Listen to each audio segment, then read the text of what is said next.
Hello, students.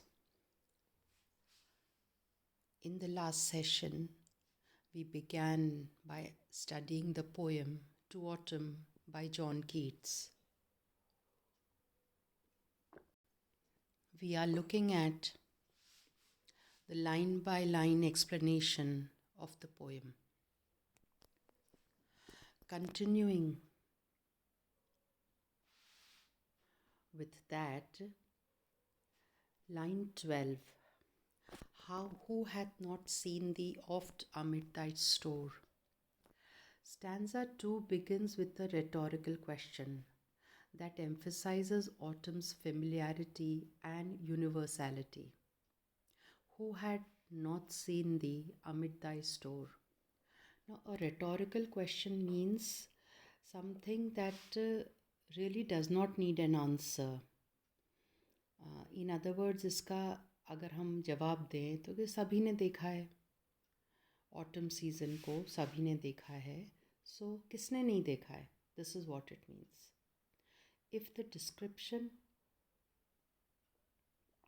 in stanza 1 gets a bit carried away in depicting autumn's superabundance, stanza 2 returns to the purpose implied by the title, to speak directly to autumn, and in doing so alters or changes autumn's image.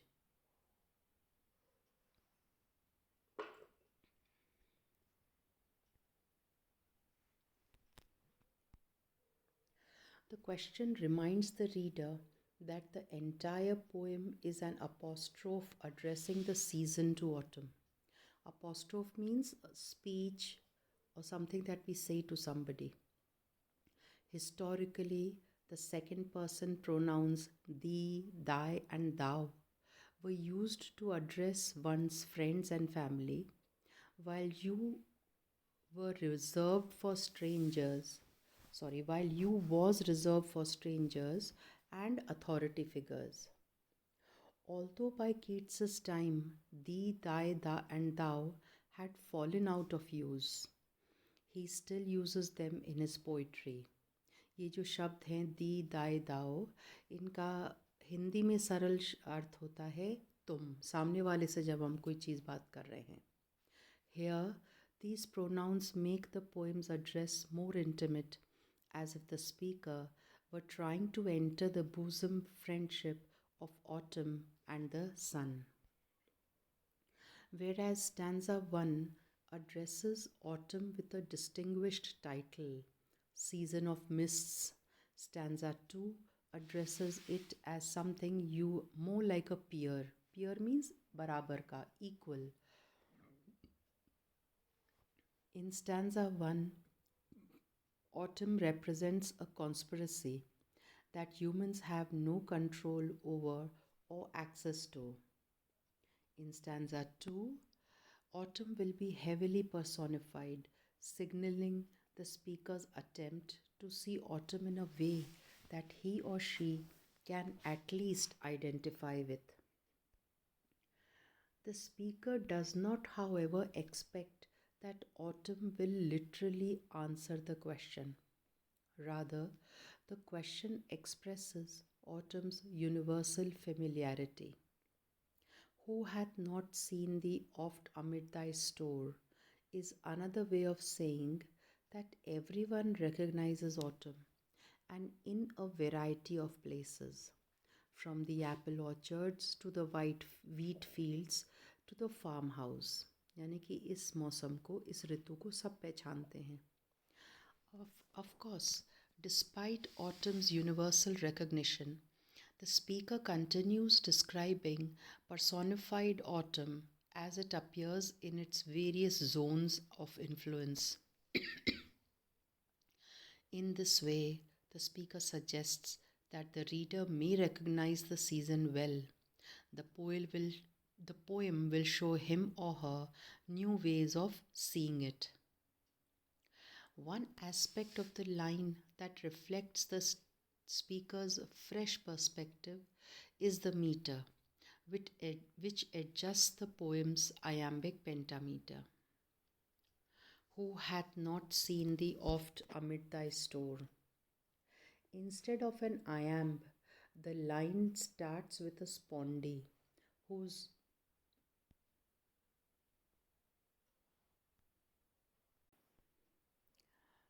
I'm sorry, let us continue. This emphasis gives the question the quality of a true address, something spoken from one person to another. As such, the question targets the reader as much as it does Autumn, encouraging him or her to wonder where Autumn does appear, or rather, if there is anywhere Autumn does not appear.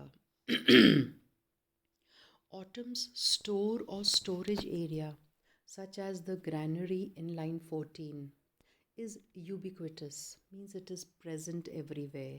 It could be anywhere. जो हर जगह व्याप्त है दिखाई देता है वो ubiquitous होता है. Autumn, a godlike store owner, presides over everything. So, though this line's intimate question makes Autumn seem more human, Autumn also retains the godly influence it shows off in stanza 1. In fact, this relates to another use of the thee, thy, and thou pronouns. In the King James Bible, they are used to refer to God. Their sense of intimacy takes on a dimension of holiness and reverence, aptly suited for the poem's treatment of Autumn as at once human and godlike.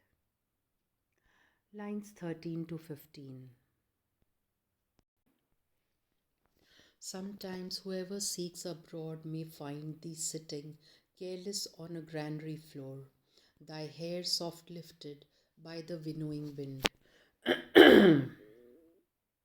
Lines 13 to 15 contain the first moment of stanza sec 2's detailed personification of Autumn. This personification represents the speaker's attempt to recover from the vivid intensity of stanza 1 by presenting Autumn in a way that humans can easily identify with. Whoever seeks abroad, says the speaker, is likely to find Autumn in a number of places. In other words, जो भी autumn को ढूंढने की कोशिश करेगा वो बहुत जगह मिल जाएगी. This general whoever reiterates, means repeats, the universality of the experience of autumn, while the reference to roaming abroad, that is traveling, depicts autumn as an appropriate time to be outside and explore nature. This hypothetical traveler, यानी कि hypothetical means जो केवल एक theory में है या सैद्धांतिक रूप से है, व्यवहारिक रूप से नहीं है. यानी कि ये ट्रैवलर या सफ़र यात्री जिसको कहते हैं वो इस पोएम में विद्यमान है, असल में नहीं है. This hypothetical traveller may find autumn on a granary floor but isn't guaranteed to. Meaning it is not sure that he will be there, that is, autumn will be there.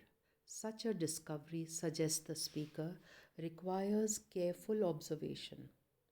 What is more, regardless of whether anyone notices, autumn will continue, the seasons will keep on rolling. Line 14, in which autumn sits careless on a granary floor, seems to reverse the all powerful image of autumn that appears in stanza 1. Here, autumn is careless, almost lazy.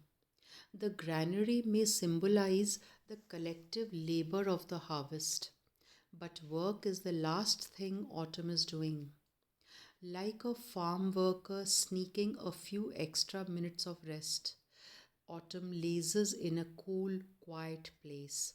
यानी कि autumn को यहाँ पर कड़ी मेहनत करने के बाद अब आराम करते हुए दर्शाया गया है. Line 15, however, may change the way the reader interprets careless. This hypothetical autumnal wanderer, says the speaker, might notice autumn's hair soft lifted by the winnowing wind. In one sense, this image falls totally in line with the lazy, dreamy farm worker from line 14. The wind is soft and pleasant. It caresses autumn's restful face. But this restfulness is exactly what suggests another reading. It implies a deathly stillness. Autumn could be napping, means taking a brief short sleep. जो दिन में हम छोटी सी नींद लेते हैं वो nap कहलाती है. But it could also be dead. Given the overtones of death in stanza 1 and those that will follow, it is hard not to recognize in the image a corpse whose body is stirred only by the wind. The word corpse means dead body, a dead person. The word winnowing supports this reading. Though the N and two W sounds give it a soft roundness that matches the light touch of the wind, its meaning implies autumn's violence, particularly the violence of the harvest. Winnowing refers to the separating of wheat from chaff, यानी कि wheat यानी कि गेहूँ और chaff यानी कि उसका गेहूँ जिस फली के अंदर या जिस कवरिंग के अंदर बंद होता है तो वो बाहर का जो छिलका होता है वो chaff कहलाता है. In a piece of grain, a process that requires machinery, cutting, and forced separation. Winnowing then wears a guise, much like autumn. Guise यानी कि एक तरीके से आवरण कह सकते हैं जो आप उसको ढक देता है. It sounds pleasant enough. As in the case of the soft lifted hair, it produces moments of tender beauty. But like the mists from line 1, it conceals, means it hides a sort of violence. It is also worth noting that winnowing is used rather cleverly in this context. The word's root in the Old English word for wind, but over time it developed its agricultural definition. By describing the wind as winnowing, then, the poem winnows the word. It separates it from its new context, like wheat from chaff, and returns it to its original one. अब winnowing शब्द को समझने के लिए आपने खेतों पे लोगों को काम करते हुए देखा होगा. जब व्यक्ति किसी बर्तन में गेहूं को लेता है और फिर उसको ऊंचाई से धीरे धीरे हिलाते हुए नीचे गिरता है, तो जो गेहूं का दाना है वो तो नीचे गिर जाता है और उसका जो छिलका है जो कि हल्का होता है वो हवा से उड़ जाता है. इस प्रोसेस को विनोइंग कहते हैं, जब दाने को उसके छिलके से अलग किया जाता है. Line 16 to 18. Or on a half-reaped furrow sound asleep, drowsed with the fume of poppies, while thy hook spares the next swath and all its twined flowers. In lines 16 to 18, the poem further personifies autumn and broadens the specific context of stanza 2, the world of the harvest. The poem also continues to serve up imagery that represents autumn's paradoxical blend of beauty, life and death.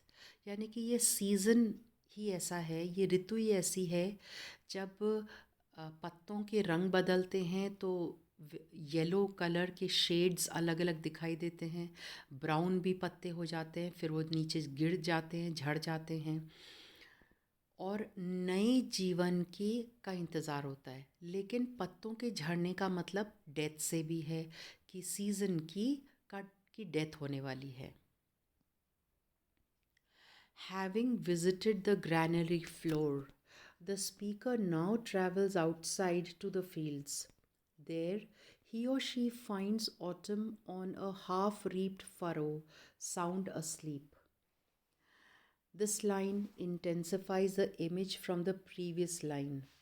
In the granary, personified autumn was sitting careless.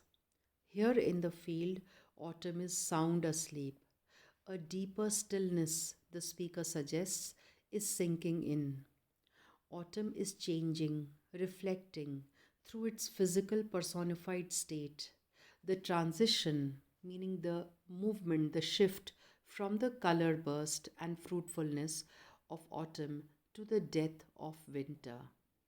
अब ऊपर furrow शब्द जो आया है, आपने देखा होगा जब किसान हल चलाकर खेत की ज़मीन को अगली फसल के लिए तैयार करते हैं, तो हल चलाने की वजह से बीच में तो खड्डा हो जाता है और आजू बाजू दोनों तरफ मिट्टी का के छोटा सा ढेर बन जाता है। वो जो लाइनें होती हैं वो फरो कहलाता है। तो ऑटम किसी फरो के ऊपर आराम से सो रहा है। Also, like the previous lines, line 16 contains a hyphenated adjective. Hyphenated मतलब शब्द जिसके बीच में छोटा सा डैश होता है, जैसे ये दिया है हाफ रीप्ड, यानी कि जब जो दो शब्दों को जोड़कर बनाए जाए तो और बीच में दो अलग अलग शब्द हैं तो उनको जोड़ने के लिए बीच में ये छोटा डैश लगाया जाता है, उसे हाइफन कहते हैं। In form it recalls soft lifted, ये भी एक हाइफनेटेड वर्ड है, but in implied meaning it is close to line 11's overbrimmed because it points directly to a process that will end eventually in winter and death.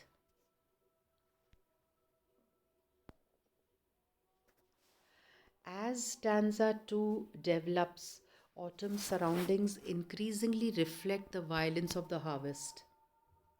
But at no point will the season lose its hint of loveliness, including here. In field after all is only half the field after all is only half harvested.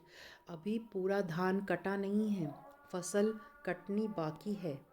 The violence has been cut short so that autumn can laze in the fields, sunk in what seems like deep pleasure. कई बार आपने देखा होगा कि खेत में काम करते करते किसान या उसके परिवार का सदस्य फसल काटते काटते थक जाता है, तो वो थोड़ी देर बैठकर आराम करने लगता है, सुस्ताने लगता है। यही इमेज, ऐसी ही इमेज यहाँ पर भी बनाई गई है। Loveliness and death, as both opposing and conspiring elements, crop up in the following lines as well. For example, the speaker implicates the fume of poppies in autumn's sleep. Poppies आपको पता है एक फूल है जिसके फल से, जिसको डोडा कहते हैं, उसके फल से अफीम निकलता है, इसको इंग्लिश में ओपियम कहते हैं। और वो अफीम एक नशीला पदार्थ होता है, ओपियम इज़ अ ड्रग, जिसके सेवन से if you consume opium you will feel sleepy, यानी कि आपको नशा हो जाएगा। सो हो सकता है कि ऑटम को जो नींद आ रही है वो ओपियम के असर से आ रही है, जो कि पॉपीज़ में मौजूद है। The drowse inducing fumes, drowse यानी कि sleep, inducing meaning causing, fumes are deeply pleasurable, जैसे नशा करके मज़ा अच्छा सा लगता है वैसे, yet ultimately destructive. Poppies are the source of opium, a highly addictive drug, यानी कि ये नशे की लत बहुत जल्दी लग जाती है। That was popular among the English Romantics, if also often abused, यानी कि लोग इसका अत्यधिक सेवन करने लगे थे एंड जिसकी वजह से उनको लत लग गई थी। Samuel Taylor Coleridge, for example, became heavily addicted to the drug, and his death may have been related to it. Thomas De Quincey, another romantic writer, wrote an autobiographical work about his addiction called Confessions of an English Opium Eater.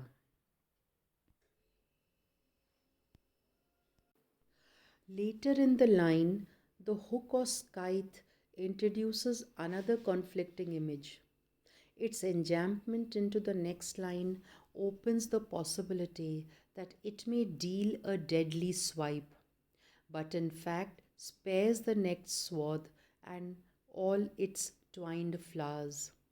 Scythe आप जानते हैं, पहले भी हमने इसका जिक्र किया है। हसिया वो क्वेश्चन मार्क के शेप का औज़ार जो खेतों में फसल काटने के लिए किसान काम में लेता है। तो वो काटने की जो क्रिया है एक तरीके से किसी को मौत के घाट उतारने के बराबर है। Rather than representing pure death, autumn shows a kind of restraint, meaning control, seeming to say, it is all right to enjoy this pleasant time. In fact, you should because it will not last. The twined or twisted flowers, however, remind the reader once again of autumn's complexity. They are spared. In that way, they represent life.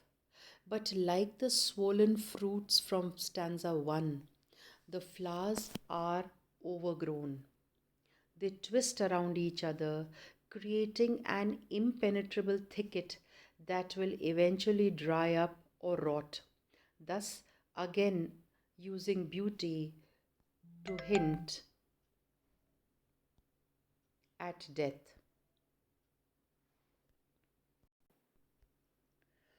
Lines 18 to 22. And sometimes, like a gleaner, thou dost keep steady thy laden head across a brook, or by a cider press with patient look, thou watchest the last oozings hours by hours. Lines 19 to 22 deepen autumn's character even further. Though their syntax maintains the pace and tone of the previous lines, these lines initiate a major transition, means there is a major movement or shift. And sometimes the speaker says, autumn is like a gleaner. In the previous lines, autumn was like a storehouse manager and reaper. Reaper means cutter, the person who harvests the fields.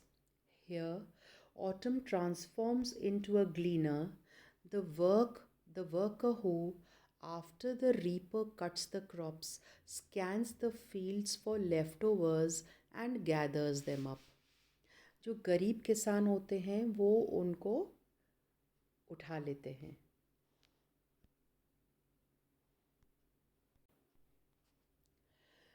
To be a good gleaner requires patience and observance and alertness.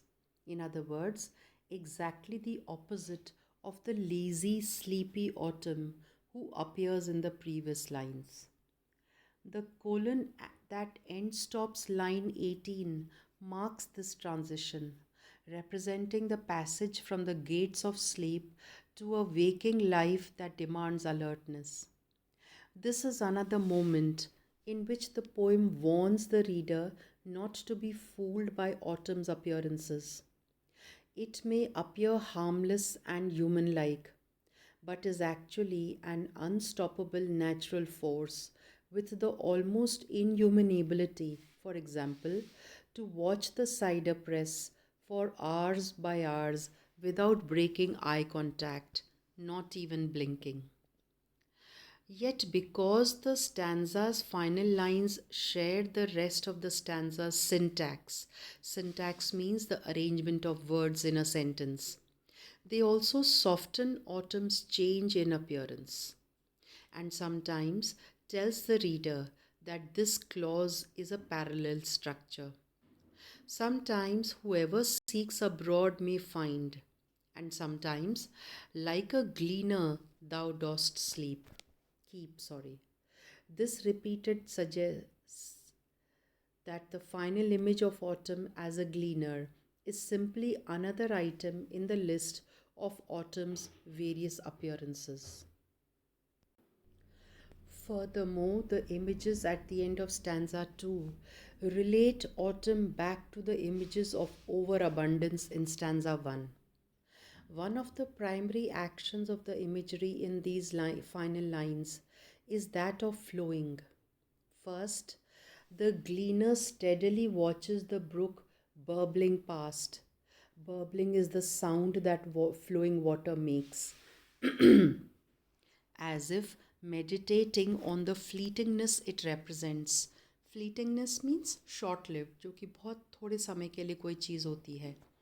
Next, autumn watches the cider press with a similarly patient look, whose last oozings slowly flow out hours by hours.